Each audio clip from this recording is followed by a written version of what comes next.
As we come up on the month of giving thanks, we will start it off with the important and often overlooked topic of being grateful for our bodies. First, take a quick moment and subscribe to LilyTube and hit the bell to receive notifications. There are three aspects of appreciating our bodies that we want to share with you today.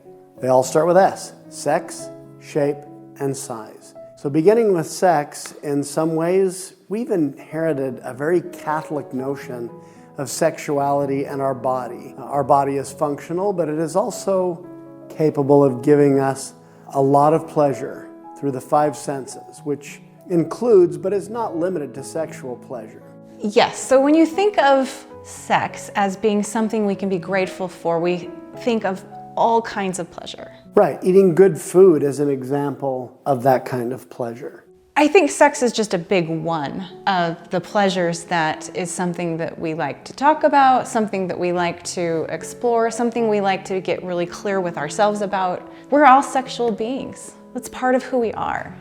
Being comfortable with our own bodies and with our sexual capacity is important to our physical and mental health. Yeah, Cathy, that can be a challenge for many mid-singles who are sexual beings but are not fully expressing that because they're choosing to wait until they're married. It's important not to carry into new relationships sexual hang-ups that can be caused by misguided ideas, even Latter-day Saint cultural norms that really have no basis in doctrine. So what's the doctrine? The doctrine is that the spirit and the body are the soul of man, and our spirits and our bodies are important to who we are ultimately becoming. And as sexual beings, we have an opportunity to express that fully in marriage to the person we love. You know, when you said that, I thought, wow, our bodies are such a gift. It's a gift that we come into this life with. I mean, our entire existence on this planet is the fact that our spirits joined a body, a human body. Right. And that's why we're so passionate about this subject. You know, Dr. Jennifer Finlayson-Fife is a popular Latter-day Saint sex therapist and coach who talks about 3 stages of sexual understanding.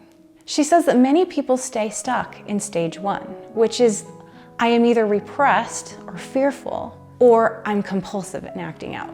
And neither one of those are healthy. Now, stage 2 is, I want to believe what other people are saying about sex being good and being ordained of God. So believe us when we say it right now.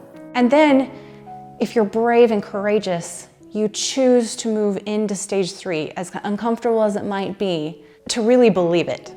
That means I know that my sexuality is good for me, and I live in full integration of my erotic self. Sexuality is really a source of strength for married couples, closely related to the sacral chakra, which is a creative power, so it can be channeled through the act of creation when we are single and choosing celibacy for a time. And that's probably why when we're single, we can accomplish a lot, right? We channel our energy into those creative processes, and it really does help. And a lot of you may feel kind of distracted. But that channeling of the creative energy can really help us tune into our own sexual natures, even when we're not fully exploring that with a married partner. You know, Elder Jeffrey R. Holland actually talked about sex as a union of souls. He talked about it's a symbol of the oneness that exists in marriage. And he also likened it to a holy sacrament because that is when we join with God in a creative act. Mm-hmm. And so it's important for us to understand as Latter-day Saints that there's nothing wrong with sex. It's not dirty. It's not nasty. It's beautiful and God ordained. He just wants us to express that in marriage and not outside it. It's not nasty. Of course it's not nasty. It's awesome. All right. You know, Italians know how to really enjoy their cuisine. And yet, for the most part, as a people, they're slender. They know how to fully enjoy their taste buds without getting extreme with their food or feeling guilty about a little indulgence. And that's just one of many ways that I'd like to use to wrap up this portion of appreciating and being grateful for our bodies. There are so many others we could touch on, like the sensation that we feel when we jump into the ocean and feel the waves coming in. I mean, the feeling that we get, that rush of adrenaline when we're skiing in deep powder. I mean, there can be all kinds of ways that we can enjoy the sensations of our body that are good and happy. And sometimes it just comes back to being mindful, really, of what we're already doing. Very true. All right, we want to talk about our second area, which is shape. And we tend to notice what's going wrong with our bodies when we have illness or injury or feel something feels wrong. And sometimes this can take all of our attention. How often do we step back and see a more balanced perspective? What was it Shakespeare said, that no philosopher could endure the toothache? Because it would take too much of his mind. Right. Yeah, so I have a little personal experience with this. In fact, I have a lot. When we first got married, I was having some severe stomach problems, and I know I've mentioned this before, so I won't go into any details, but the stomach is closely related to the brain, and so there was just, everything was felt very disharmony, you know, and I had hardly any energy. So my stomach was blowing up like a balloon. My brain wasn't fully processing like normal. I was functional enough in my brain to know that I wasn't functioning like I normally do. And it took all of my attention. It took absolutely every ounce of me to just get through each day. And kind of barely. Yeah, that was a tough time. Yeah, but I think one day I stopped and I thought, what is going right in my body? And I was able to count 10 fingers, 10 toes, legs that could walk. I mean, I did have some hip pain and some back pain, and that's a whole other story, but I could move my legs and walk from one place to the next. Even if it was difficult, I could do that. My eyes, I had LASIK eye surgery. And so for years I wore contacts or glasses, and I don't have to do that anymore. My eyes are perfect. How beautiful is that? I mean, like, that is so wonderful. It's such a gift. And I can think of a lot of other things that I thought at the time that, you know what? I can be grateful for everything that is working right. And it helped balance my perspective between my illness and my blessings. Right. I mean, it's not going to take the pain away, but it is going to help to bring in some other feelings that are more supportive of your well-being and happiness. Definitely. And the fact is, when we're focused on our illness, we tend to get more of it, just like the law of attraction states. And when we focus on those things we appreciate, we tend to get more of that. I even remember one of Cathy's doctors saying, don't get pissed off at it. And that was really hard not to, right? Right. But he was saying that the more you drill down on it, the angrier you are about whatever's going on, the more it's going to hurt. And it's true. Yeah. You know, Jeff, in addition to getting a balanced perspective when our illness is trying to take all our attention and trying to see what is going right with our bodies, there's also this awareness in me right now of the miraculous healing power that our bodies have. That when we're not in ideal shape, because like what we're talking about is the shape of our bodies, not like the physical shape, but the metaphorical shape of our health, right?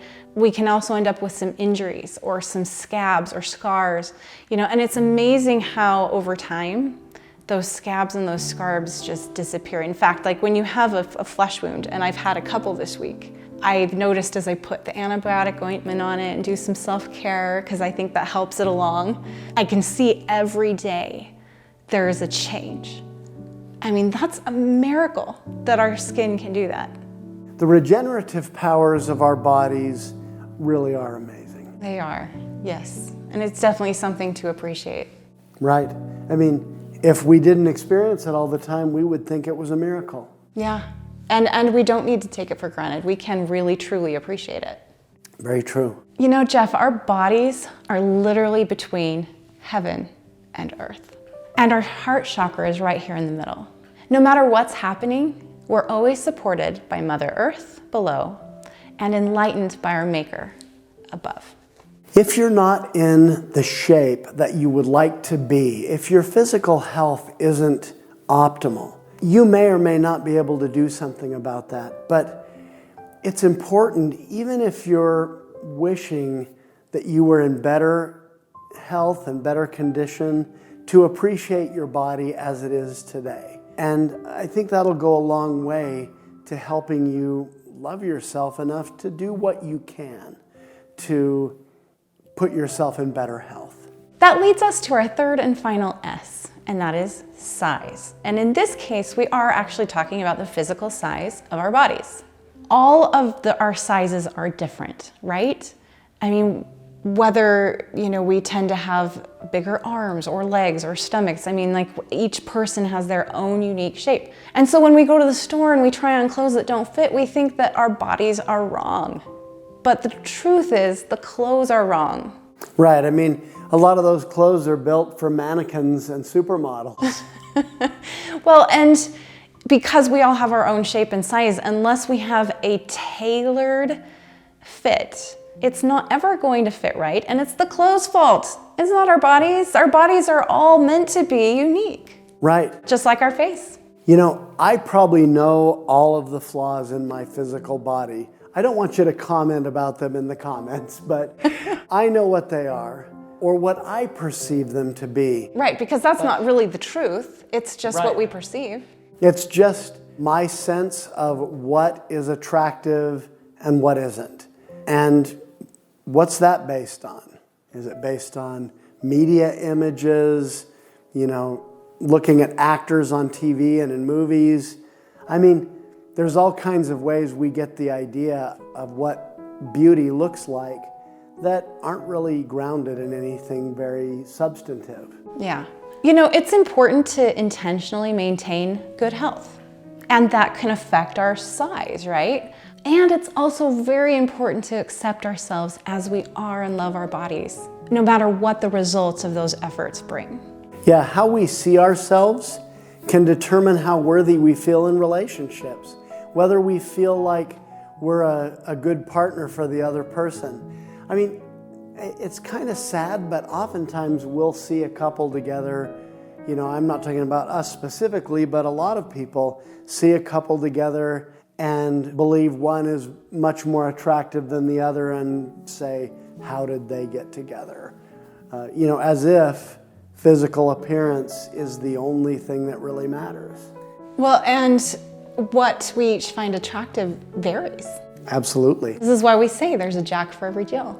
I wrote in Intentional Courtship, in fact, that you're attractive to a lot more people than you would think. You might think, oh, I've got this funny shaped hook nose or something, and somebody out there is going to find that incredibly sexy.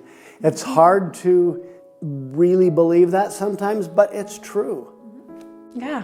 How we see ourselves can often determine how worthy we feel in relationships, and body image is part of that. Do we look in the mirror and feel disgust, or do we choose to accept how God made us? Now, we might think that perhaps God made us a certain way and we've messed that up somehow.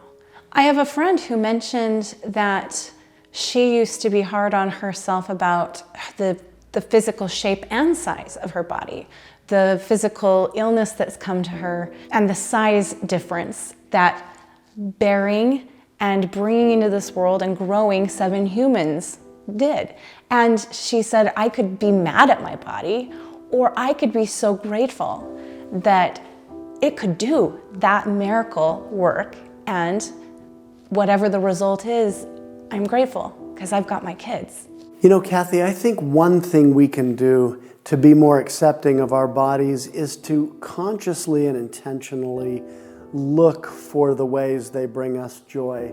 Like today, I was on a bike ride and it was beautiful fall weather, and I was riding into the woods on this beautiful pathway and just feeling my heart pounding, my breath deep, and appreciating the fresh air and the scenery around me. And you know what? I'm over 50 years old, but my body can do that. I can ride a bike. I can go out and get exercise.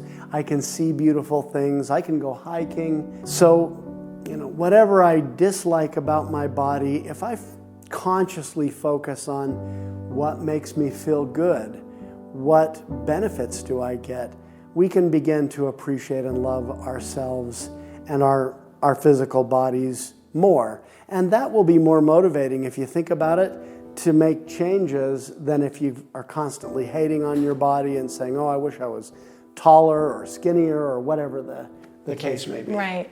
Being motivated to make changes because we hate what we see isn't sustainable long term. But loving our bodies and being motivated to take care of them as a lifelong commitment that isn't dependent on the results of a scale, now that is sustainable. Quick review of how we can appreciate our bodies. Sex, and really we're talking about pleasure of all kinds, whether it's with our partner, eating good food, or anything else that engages our senses in a pleasurable way.